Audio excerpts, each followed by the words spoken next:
lento yakho nalo Thabang ayisengicika kakhulu ke ngoku sendenele yabo ucebeleni ngomgibelo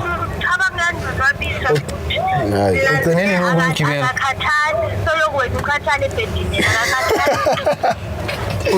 hayi wena na uthelo nhlambalaza kanjena wena emoyeni umvisani lo mjida la mameleyo yazi hayi uqale izinto zakho ne uqale into zakho wena unendlela nje ukuthetha nje ungahloniphi nje wena uthetha noma kanjani mfethu ugcineni ngomgibelo that is why ningakwazi nami ukuhlala ixesha elide nawe indaba yalento uba ukwazi ukuthetha wena awuhloniphi sana asimuyeke kancane ugcineni ngomgibelo hayi phela mina yena sazenze into nalo muntu lona yambona basiso usolo umuntu akahloniphi lo muntu lo ugcineni ngomgibelo hayi ngisakhumbule mfethu.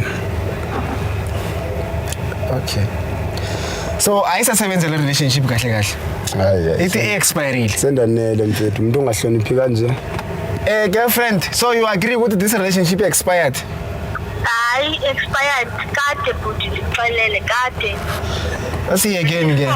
Ngiyeka hey uqala ubuyisa into zami ubuyise nemali yami yake qala ubuyisa zonke into zami lapho kuwe.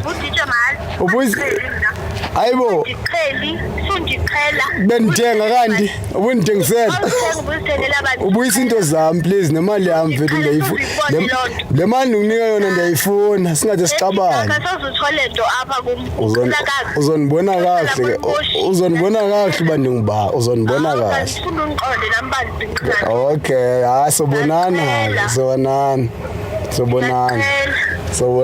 ayithandana vela ne asiyekile phela xa kuso ndiyothatha into zami mothi nikwa ngithabanga ezinye izinto zakhe lo uyandithanda kazi lo sasihlanyisa nje uzobona kahle ke wena uyamthanda uthi uyamthanda hayi abuye futhi sizothetha endlini nizababhanqa ayikho into engizoyithetha nami ngizothatha into zami lapha uya wena ngizothatha into zami lapha so siyeke anodelelwa nguwe mina kanje